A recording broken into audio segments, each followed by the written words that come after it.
এই যে বিষয়টি বলছেন সেটি একদমই প্রাথমিক পর্যায়ে, এটি নিয়ে এখনও বিশদভাবে আলোচনা হয়নি এবং আদৌ ব্রাজিল টিম বাংলাদেশে আসবে কি না সে বিষয়টি নিয়েও এখন পর্যন্ত অ্যাকচুয়াল কোনো ক্লিয়ার কোনো মেসেজ নেই। সো বাংলাদেশ ফুটবল ফেডারেশন ইতিমধ্যে যে ভেন্যুগুলো দেখিয়েছে বা তাদের সাথে কি আলোচনা হয়েছে সেটার হয়তো বা সামারি আমরা পরবর্তীতে জানতে পারবো।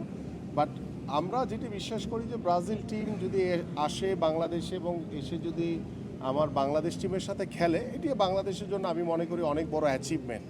কিন্তু আমার বাংলাদেশ ফুটবল কতটুকু এগোবে এটার মাধ্যমে, এটা নিয়ে আসলে আমি খুব বেশি আশাবাদী না। এই কারণ হচ্ছে যে ম্যাচ হবে হয়তো বা বাংলাদেশ ব্রাজিলের সাথে খেলবে, সেটার একটা দর্শক আমাদের বাংলাদেশের মানুষের যে এক্সপেকটেশন সেটা হয়তো একটা স্বপ্ন পূরণ হবে যে বাংলাদেশ ব্রাজিলের মতো বিশ্ব চ্যাম্পিয়নদের সাথে খেলেছে।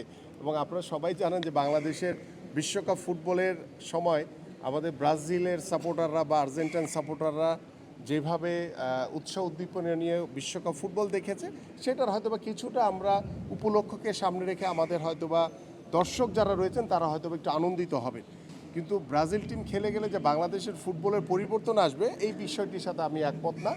আমার কাছে মনে হয় যে আমরা যে ফুটবলের স্ট্রাকচার আমাদের রয়েছে, আমাদের ফুটবল ফেডারেশন তারা কাজ করছে। সো আমরাও তাদেরকে সার্বিকভাবে সহযোগিতা করছি।